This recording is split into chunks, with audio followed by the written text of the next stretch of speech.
Actually over there with the video camera is my husband Carl St. John, who as of January came full-time with me, so we are truly now a mom and pop.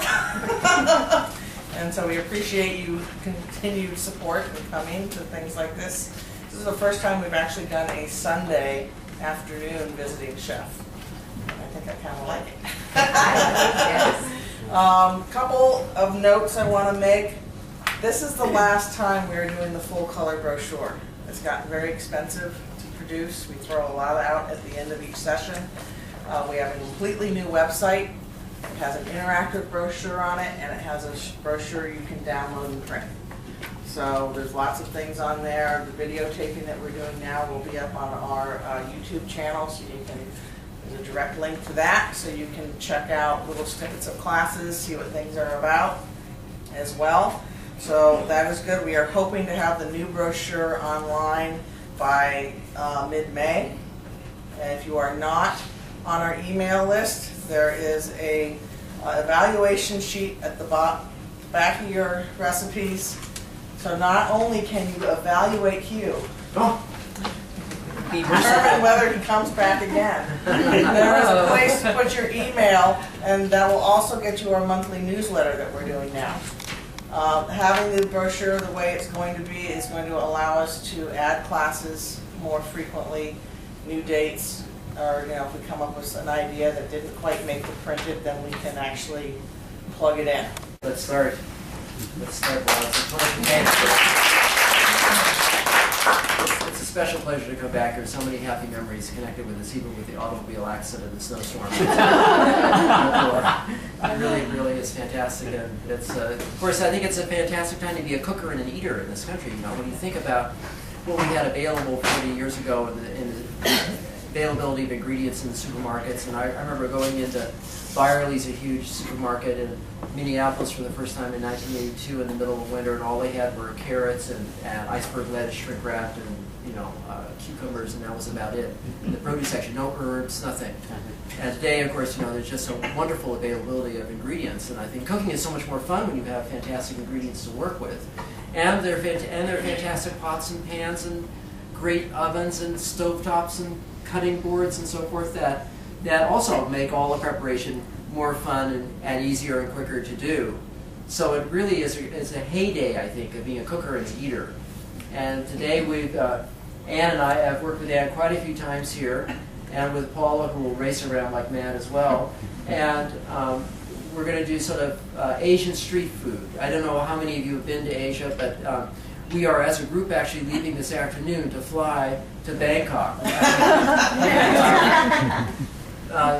And you'll have the time to do a little packing, but we're going immediately. There's one of the really fun things to do when you're in Asia, regardless of whether it's in Tokyo or Bangkok or Beijing, is to get up early in the morning and walk along the street and walk down the food aisles with all the hawkers doing their stir-fry dishes and winter food or summer food or whatever, and tasting the food. And I have a friend who's Chinese and imports light bulbs to the United States from China, and he goes a lot to China.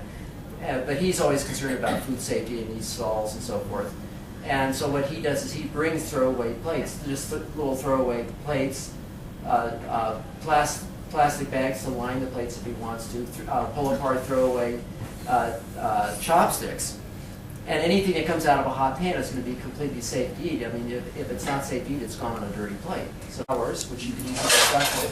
And of course have your local guides, and the food is incredible. And you get up in the morning, you sit right on the Chao Phraya River. Right here is the river with the rice barges and the speedy dragon boats racing back and forth. And it's just staggering, and it's so much fun. And if you go to either of those cities, you have my email and my brochure. Send me an email. I'll send you a list of different restaurants to consider when you go, and a hotel or two to recommend. And if you can pay for me to come to it. I mean, that's because the thing about Asia is a lot of us don't go to Asia. We end up going to Europe because we feel a little more comfortable in Europe. Asia is so far outside of our educational background. But if you stay in a good hotel that has a good concierge service and can provide you with good guides, all of that kind of worrisome, how do I get from A to B, it disappears, and you have a wonderful time.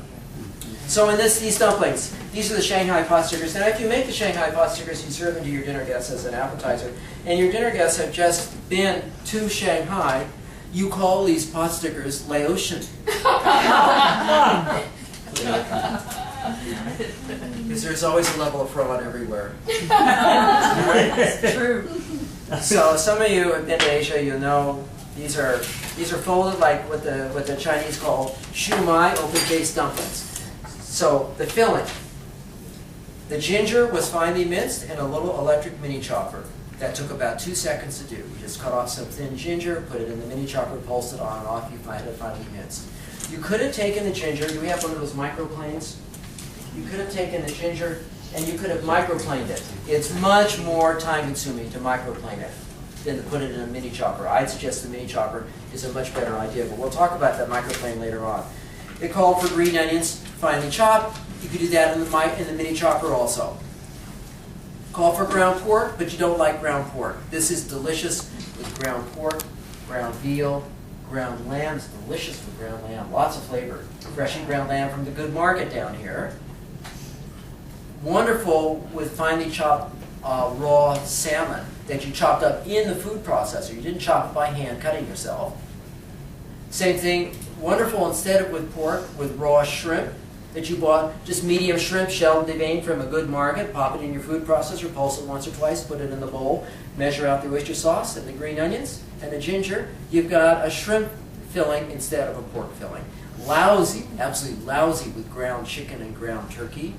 Too lean, they're too lean, it's too lean, the dumplings will be tasteless, and there'll be just a chorus of hoots and hisses from your audience having dinner with you.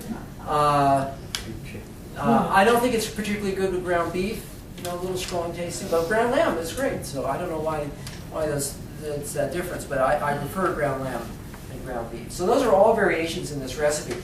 That's what we've done here, that's what we've already filled these here. This recipe will make 30 to 36. As I say, it says 30 to 36 wonton skins, the thinnest variety. We bought these skins at a Chinese market, but I found that in many American supermarkets they sell an excellent brand of wonton skins called Twin Dragons. So you could look for those instead. But you want a thin wonton skin because the wonton skins that are thin mean you can put more filling in. The thicker the wonton skin, of course it's an egg noodle dough. It's a tortellini skin or a ravioli skin. These are exactly the same as tortellini or ravioli skins. And what I did earlier was I just took a whole stack of these and just trimmed off the corners. You can see from this, and I'm not particularly careful with how I trim off the corners. I just worked around trimming off the corners with a regular knife like this.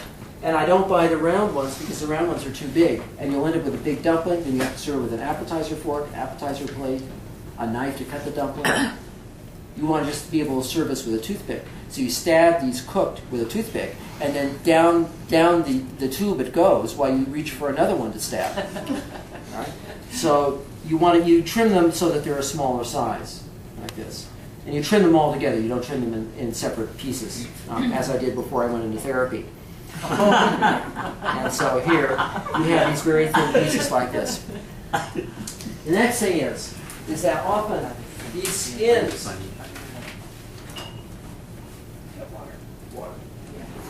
skins are often have dried out in the supermarket. So what Ann and I did earlier when we did this is we took a little bit of water, we put 10 of these out on the tray, on the table, we added a little water across the surface on all 10 of them. Then having done 10 of them, we went back to our filling, whatever the filling was that we used that day, and we add a little bit of mixture. You know.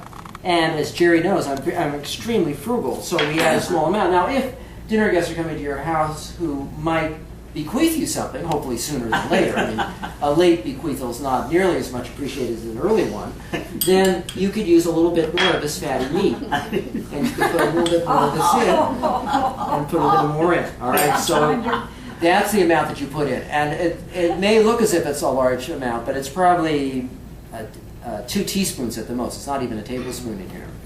So that's the first thing. The second thing was that we got a sheet tray out, and we lined it with parchment paper, and we dusted it heavily with cornstarch. This is in your recipe. Otherwise, the dumplings are going to stick to the surface.